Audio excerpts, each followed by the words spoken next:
आधी रात का सन्नाटा था। स्ट्रेट ऑफ हॉर्मुज की लहरें खामोश थी, लेकिन ये वो खामोशी थी जो किसी बड़े तूफान के आने से पहले आसमान पर छा जाती है। अचानक आसमान का सीना चीरता हुआ अमेरिकी मिसाइलें ईरान की सरजमी पर काल बनकर टूटी और लगातार तीसरी रात पूरी खाड़ी चीख पुकार और बारूद के धुएं से सराबोर हो गई। दुनिया सो रही थी, लेकिन वॉशिंगटन के वार रूम में बैठे हुक्मरान की तबाही का एक नया स्क्रिप्ट लिख रहे थे, जिसने पूरी दुनिया को इस कदर खौफ में डाल दिया कि हर तरफ बस एक ही सवाल गूंज रहा है, क्या तीसरा विश्व युद्ध शुरू हो चुका है? नमस्कार दोस्तों, आप देख रहे हैं इंडिया डेली 24x7 और हमारा एक खास शो विश्व युद्ध, और मैं हूं आपके साथ तान्या त्यागी।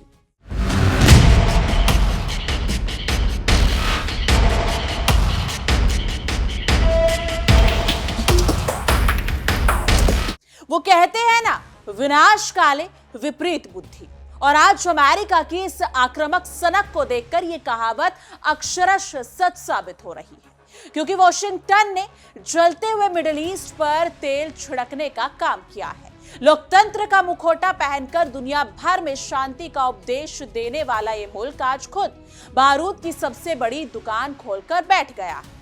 अमेरिकी मिसाइलों की गड़गड़ाहट ने सिर्फ ईरान की धरती को नहीं हिलाया, बल्कि उन तमाम अंतर्राष्ट्रीय संधियों को मिटिया मेट कर दिया जो दो देशों के बीच अमन चैन का दम भरती थी। इस खूनी खेल की सबसे बड़ी विडंबना देखिए कि जो अमेरिका खुद को दुनिया का सबसे बड़ा मसीहा और रखवाला बताता है, आज उसकी नीयत पूरी तरह खोट से भरी नजर आ रही है।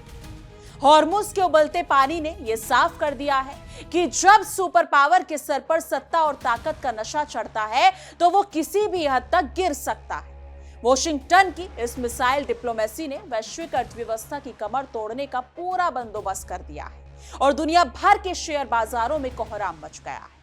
जंग की इस धधकती आग में सबसे ज्यादा दर्दनाक पहलू यह है कि गेहूं के साथ घुन भी पिसता है, और दो बड़े मुल्कों के इस अहंकार के टकराव में बेकसूर लोग अपनी जान गंवा रहे हैं। संयुक्त अरब अमीरात यानी कि यूएई के पास हॉर्मुज के मुहाने पर जो खूनी मंजर देखने को मिला, उसने पूरी इंसानियत को झकझोर कर रख दिया। ईरान के पलटवार ने यह साफ कर दिया कि वो भी हाथ पर हाथ धरकर बैठने वालों में से नहीं है, और इस बदले की आग में भारत के एक मासूम क्रू मेंबर को अपनी जान से हाथ धोना पड़ा। यानी कि अमेरिकी सेना की सेंट्रल कमांड यानी कि सेंटकॉम ने मंगलवार 14 जुलाई के सुबह जब ईरान पर दोबारा कहर बरपाया, तो घड़ी की सुइयां रात के ठीक 2:15 का वक्त दिखा रही थी। जब आधी दुनिया मीठे सपनों में खो गई थी, तब अमेरिकी हुक्मरान बारूद के दम पर तबाही का इतिहास लिख रहे थे। लगातार तीसरी रात हुए इन हमलों के बाद सेंटकॉम ने बड़े ही घमंड के साथ बयान जारी कर किया कि इन हमलों से ईरानी सेना के घुटने टिक जाएंगे और उनकी ताकत पूरी तरह नेस्तनाबूद हो जाएगी। देखिए हमारी खास रिपोर्ट हमारे सहयोगी विवेक शांडिल्य के साथ। ईरान ने जिन 14 लोगों के हिटलिस्ट तैयार किए हैं, वो इन सभी को आयतुल्ला अली खामेनी की मौत का जिम्मेदार मानता है। ईरान का कहना है कि आयतुल्ला अली खामेनी की हत्या इन लोगों ने की, इनका मुख्य किरदार रहा, और इनको आयतुल्ला अली खामेनी की हत्या की कीमत चुकानी होगी। इन्होंने न सिर्फ आयतुल्ला अली खामेनी की हत्या की, बल्कि ईरान को जंग में झोंकने और सैकड़ों लोगों की हत्या का आरोपी भी मानता है। इसलिए ईरान का मानना है कि जब तक इनकी मौत नहीं हो जाती, तब तक उनके नेता आयतुल्ला अली खामेनी की आत्मा को शांति नहीं मिलेगी और ईरान को इंसाफ नहीं मिलेगा। ईरानी नेता के अलावा ईरानी मीडिया और कई नेता भी इस बात पर बयान दे चुके हैं। अब हम आपको बताते हैं ईरान के हिटलिस्ट में कौन कौन है और ईरान की ओर से इस पर क्या क्या आरोप लगाए गए हैं, मतलब एलिगेशन क्या क्या है। बेंजामिन नेतन्याहू नंबर 1, इजरायली प्रधानमंत्री, जंग की शुरुआत करने वाला शख्स, इसलिए, और supreme leader ayatollah Ali Khamenei की हत्या का मुख्य किरदार।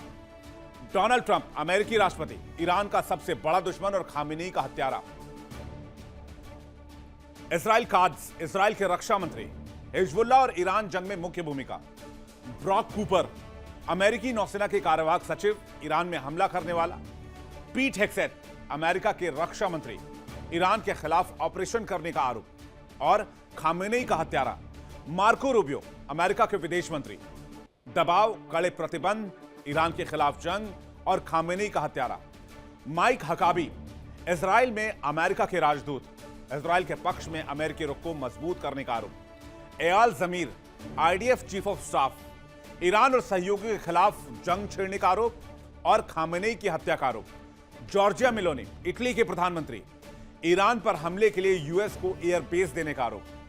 गिदोन सार इजराइल के विदेश मंत्री, ईरान के खिलाफ अंतर्राष्ट्रीय समर्थन जुटाने का आरोप और ईरान के खिलाफ जंग छेड़ने का आरोप। Friedrich Merz German chancellor, Israel के समर्थन और ईरान पर दबाव बनाने का आरोप। एमानुएल मैक्रोन फ्रांस के राष्ट्रपति, ईरान के खिलाफ होर्मुज में अपना युद्धपोत भेजने का आरोप। आपको याद होगा एमानुएल मैक्रोन इराक में जिस होटल में रुके हुए थे, उस होटल के नीचे धमाका हुआ था और उस धमाके के पीछे ईरान का हाथ बताया गया, जिसमें एमानुएल मैक्रोन बाल बाल बचे थे। अब आ जाए कीर स्टारमर पर, ब्रिटेन के पूर्व प्रधानमंत्री। होर्मुज खुलवाने के लिए ब्रिटेन ने युद्धपोत भेजा था।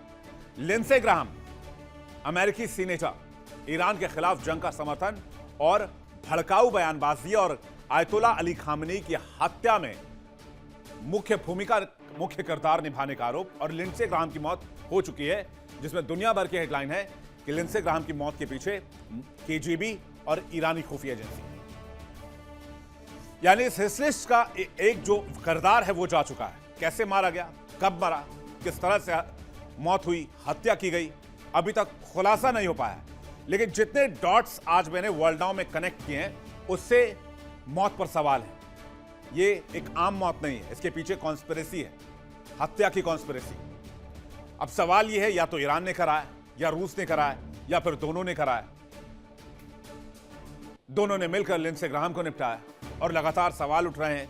ईरान का इस पर जश्न मनाना, अमेरिका को इस मामले को जांच के लिए भेजना, यह सब कुछ बताता है कि सब कुछ नॉर्मल नहीं है। अमेरिका में जो सबसे बड़ी जांच एजेंसी है, federal bureau of investigation FBI, इस मामले की जांच कर रही है। एफबीआई चीफ काश पटेल ने पहले ही ईरान को धमकी दे रखी है। वही ईरान के हिटलिस्ट में नहीं है, लेकिन खतरा उन पर भी है।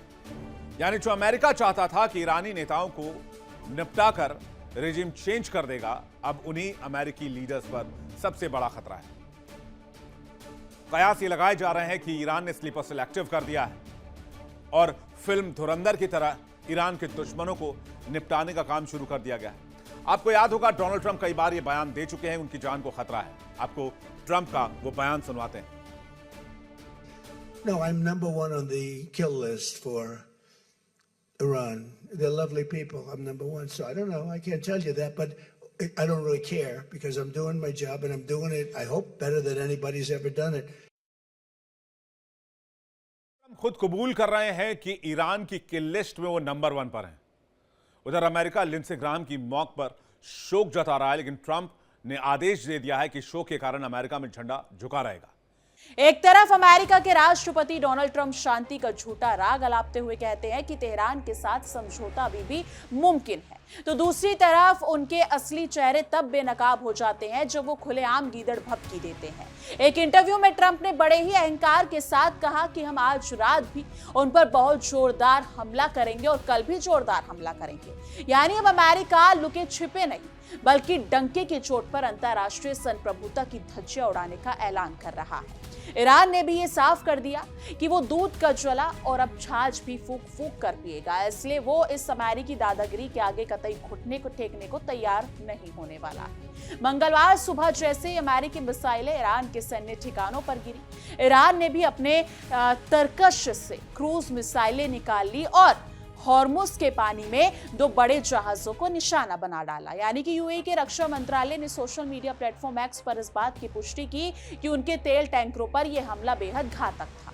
ये अगर देखा जाए तो खूनी खेल तब और ज्यादा भी संगीन हो जाता है जब हमें पता चलता है कि ईरान की रिवॉल्यूशनरी गार्ड्स ने पहले ही बहरीन, जॉर्डन, कुवैत और ओमान पर नए हमलों का खुला ऐलान कर रखा था। यानी अमेरिका की इस एक तरफा सैन्य सनक ने पूरे मिडल ईस्ट को बारूद के ढेर पर बैठा दिया है, जो एक छोटी सी चिंगारी भी महाविनाश का सबब बन सकती है। इस भारी तनाव की वजह से वैश्विक बाजार में कच्चे तेल की कीमतें 9% से ज्यादा उछल चुकी हैं, जिससे पूरी दुनिया में महंगाई का नया तूफान आना तय है। यानी कि एक रिपोर्ट के मुताबिक अगर देखा जाए, व्हाइट हाउस के गलियारों से निकलकर एक खबर आ रही है, वो अमेरिका के अलोकतांत्रिक और तानाशाह रवैये को पूरी तरह उजागर करती है। यानी कि राष्ट्रपति ट्रंप ने पिछले हफ्ते ही अमेरिका संसद यानी कि कांग्रेस को औपचारिक रूप से बता दिया कि उन्होंने ईरान के खिलाफ सैन्य अभियान दोबारा शुरू कर दिया। इस एक कदम से अमेरिकी रक्षा विभाग को संसद की मंजूरी के बिना अगले 60 दिनों तक इस पूरे क्षेत्र में मनमानी बमबारी करने का खुला लाइसेंस मिल गया है। ट्रंप की सनक और उनका आक्रामक रवैया यही खत्म नहीं होता।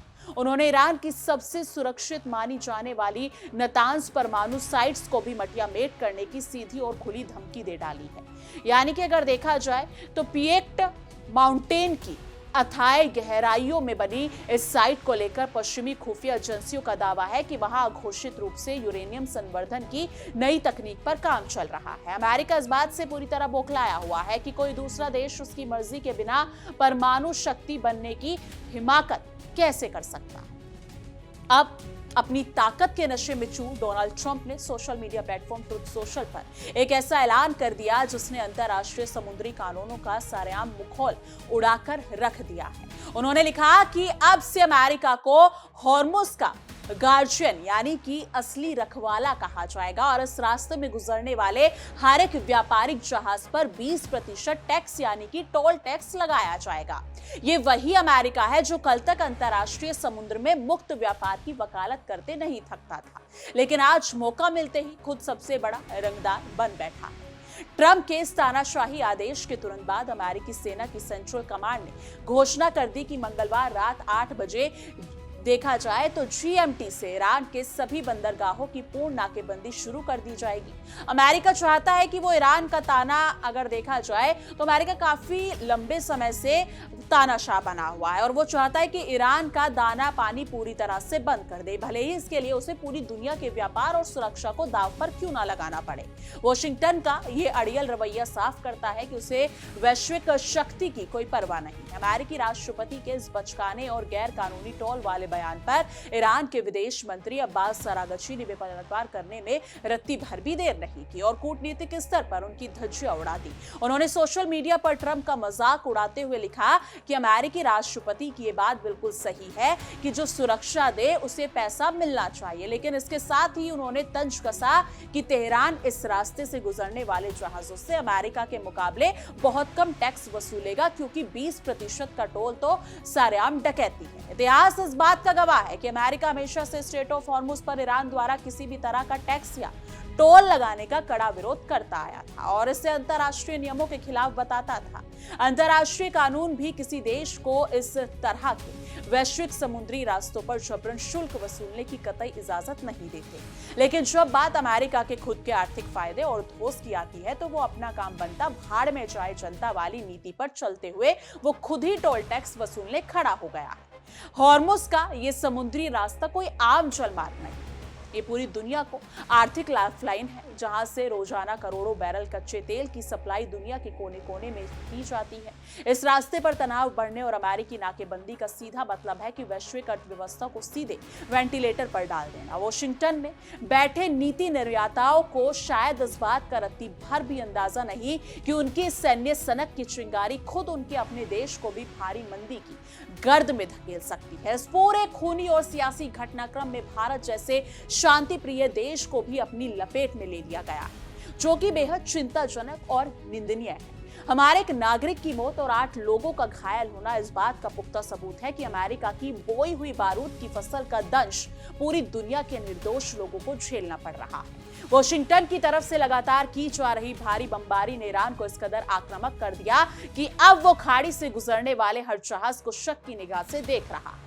डोनाल्ड ट्रंप का यह बयान कि वो आज भी मारेंगे और कल भी मारेंगे उनकी उस क्रू और साम्राज्यवादी मानसिकता को दर्शाता है जो सिर्फ और सिर्फ विनाश में विश्वास रखती है। बातचीत शायद और अंतर्राष्ट्रीय कूटनीति का नाटक करने वाला ये देश आज पूरी दुनिया के सामने पूरी तरह से नंगा हो चुका है। खाड़ी देशों में लोकतंत्र और सुरक्षा स्थापित करने के नाम पर आया अमेरिका आज खुद वहां के अमन चैन के सबसे बड़ा भक्षक और हत्यारा बन गया है। जैसे जैसे घड़ी की सुइयां आगे बढ़ रही हैं, हॉर्मुज का पानी और ज्यादा खोलता जा रहा है और जंग की ये भीषण आज अब देखा जाए तो पूरी खाड़ी के देशों में जंगल की आग की तरह फैल चुकी है। है। अमेरिका की इस एक तरफा और अंधी सैन्य कार्रवाई ने कूटनीति और बातचीत के सारे बंद दरवाजों पर हमेशा के लिए ताला लगा दिया है। अब देखना यह होगा कि अंतरराष्ट्रीय समुदाय इस अमेरिकी दादागिरी के आगे कब तक मूकदर्शक बना रहता है या फिर पूरी दुनिया को इस विनाशकारी महायुद्ध की आग में झोंक दिया जाता है। इस युद्ध की विभीषिका ने यह साबित कर दिया है कि महाशक्तियों के लिए छोटे देशों की संप्रभुता महज एक खिलौना है जिसे वो जब चाहे तोड़ सकते हैं। अमेरिका के इस मिसाइल वर्षा ने ईरान के आम नागरिकों के दिलों में जो डर और नफरत पैदा की है उसे सदियों तक मिटाया नहीं जा सकेगा। वॉशिंगटन अपनी सैन्य शक्ति के घमंड में अंधा होकर ये भूल गया है कि इतिहास में बड़े बड़े साम्राज्यों का पतन उनके इसी अहंकार के कारण हुआ था। खाड़ी देश के इस पूरे क्षेत्र में मंडरा रहे काले बादल इस बात का संकेत दे रहे हैं कि आने वाले दिन पूरी मानव जाति के लिए बेहद कष्टकारी होने वाले हैं। तेल की बढ़ती कीमतें दुनिया भर के गंभीर अगर देखा जाए तो गरीब और विकासशील देशों के बजट को पूरी तरह से तबाह कर देगी। अमेरिका अपने देश में बैठकर सुरक्षित रह सकता है, लेकिन उसके इस गैर जिम्मेदाराना कदम की कीमत एशिया और अफ्रीका के उन देशों को चुकानी पड़ेगी जो पहले से ही आर्थिक तंगी से जूझ रहे हैं। ट्रंप की इस आक्रामक विदेश नीति ने संयुक्त राष्ट्र जैसी संस्थाओं की प्रासंगिकता पर भी एक बहुत बड़ा सवालिया निशान खड़ा कर दिया है। जब कोई महाशक्ति खुलेआम अंतरराष्ट्रीय कानूनों को पैरों तले रोनती है तो ये संस्थाएं मूकदर्शक बनकर तमाशा देखने के अलावा कुछ नहीं कर पाती। अमेरिका की ये गुंडागर्दी इस बात का प्रमाण है कि आज के दौर में भी जिसकी लाठी उसकी भैंस का नियम ही पूरी दुनिया पर लागू हो रहा है। ईरानी बंदरगाहों की नाकेबंदी करने का सेंटकॉम का फैसला वैश्विक व्यापार के इतिहास में काला अध्याय साबित होगा। किसी भी देश की आर्थिक घेराबंदी करना वहां के आम बच्चों, महिलाओं और बुजुर्गों को भूखा मारने की साजिश के समान। अमेरिका का ये कदम उसकी उस अमानवीय सोच को दर्शाता है जहां वो अपने राजनीतिक हितों को साधने के लिए लाखों लोगों की जिंदगी को दांव पर लगाने से भी परहेज नहीं करता। यानी कि ईरान के विदेश मंत्री का ये तंज कि 20% टैक्स तो सरेआम डकैती है, अमेरिका के चेहरे पर एक करारा तमाचा है जो उसकी असली नीयत को उजागर करता है। अमेरिका जो खुद को वैश्विक मुक्त व्यापार का मसीहा कहता था, आज एक समुद्री लुटेरे की तरह टोल टैक्स वसूलने की बात कर रहा है। ये कूटनीतिक गिरावट इस बात का संकेत है कि वॉशिंगटन अब पूरी तरह से नैतिक रूप से दिवालिया हो चुका है। इस जंग के माहौल में भारतीय क्रू मेंबर्स की शहादत ने भारत के नीति निर्माताओं की अगर देखा जाए तो गंभीर चिंता में डाल दिया है। भारत हमेशा से शांति और संवाद का पक्ष धर रहा है, लेकिन अमेरिका की इस आक्रामकता ने हमारे नागरिकों की सुरक्षा को भी खतरे में डाल दिया है। खाड़ी क्षेत्र में लाखों भारतीय काम करते हैं और उनकी सुरक्षा पूरी तरह से इस युद्ध की अनिश्चितता के साए में आ चुकी है। ट्रंप का संसद की मंजूरी के बिना 60 दिनों तक युद्ध जारी रखने का फैसला ये दिखाता है कि अमेरिकी लोकतंत्र के भीतर भी तानाशाही प्रवृत्तियां किस कदर हावी हो चुकी है। राष्ट्रपति के पास इतनी असीमित शक्तियां होने की वो जब चाहे किसी भी देश पर मिसाइलें दाग सके, पूरी दुनिया की सुरक्षा के लिए एक बहुत बड़ा खतरा है। वॉशिंगटन की ये व्यवस्था दुनिया के लिए एक अभिशाप बनती जा रही है। यानी कि नताज परमाणु साइट और पिक एक्स माउंटेन को नष्ट करने की धमकी देकर ट्रंप ने परमाणु युद्ध की संभावनाओं को भी हवा दे दी है। अगर किसी परमाणु प्रतिष्ठान पर इस तरह के हमले होते हैं तो उससे निकलने वाला रेडिएशन सिर्फ ईरान को नहीं बल्कि उसके आसपास के कई देशों को अपनी चपेट में ले लेगा। अमेरिका की ये सोच किसी भी तरह से जिम्मेदार राष्ट्र की सोच नहीं कही जा सकती। ये शुद्ध रूप से विनाशकारी सनक है। स्ट्रेट ऑफ हॉर्मुज से गुजरने वाले जहाजों पर 20% टोल लगाने का फैसला अंतरराष्ट्रीय समुद्री कानूनों के तहत एक गंभीर अपराध की श्रेणी में आता है।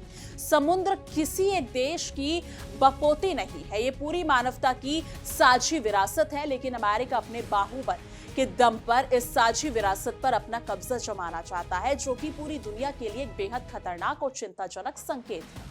कच्चे तेल की कीमतों में 9% का उछाल तो महज एक शुरुआत है। अगर ये नाकेबंदी और हमले जारी रहे तो तेल की कीमतें आसमान छूने लगेंगी। पूरी दुनिया में माल भाड़ा बढ़ जाएगा, जिससे रोजमर्रा की चीजों के दाम आम आदमी की पहुंच से बाहर हो जाएंगे।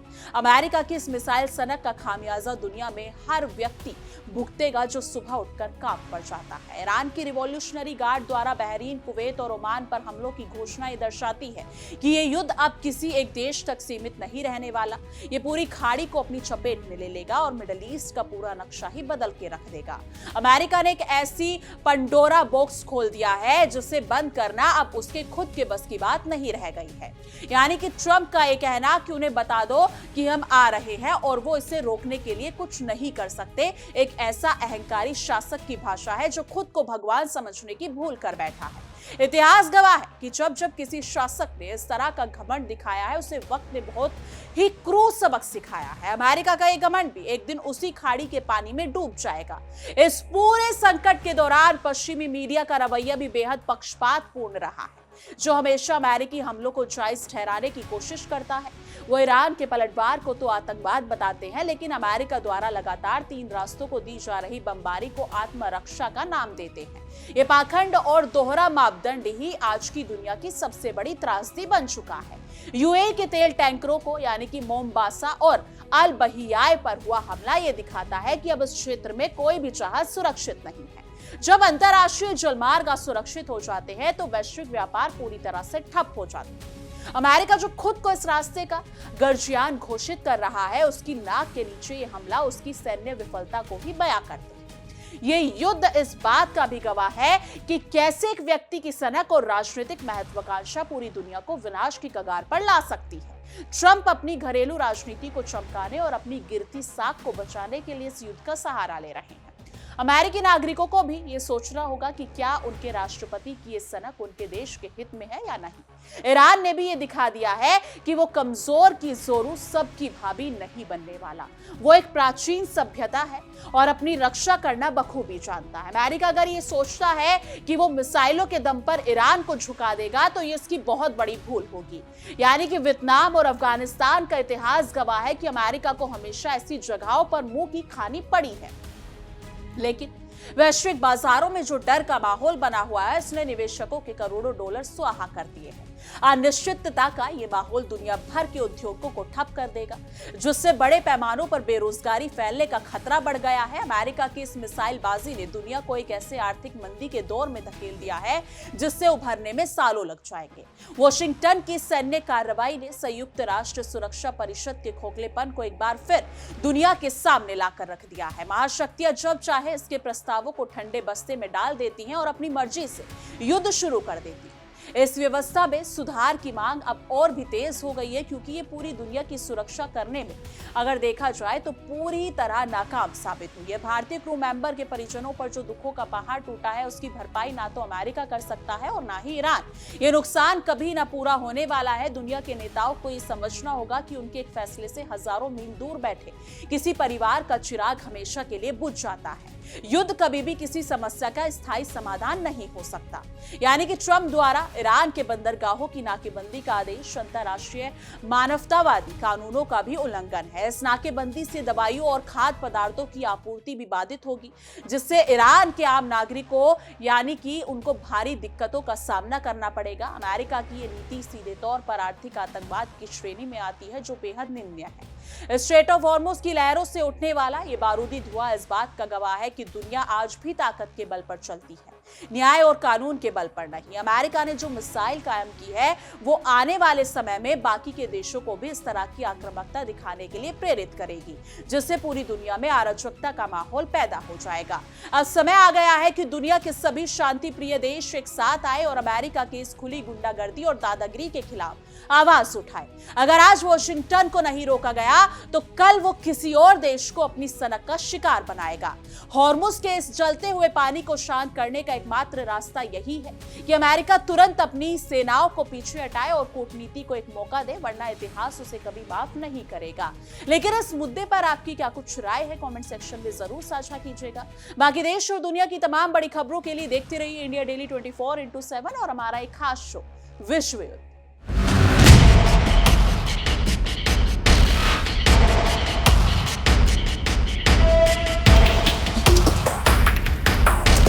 देखिए इंडिया डेली 24/7 अब आपके स्मार्ट टीवी पर।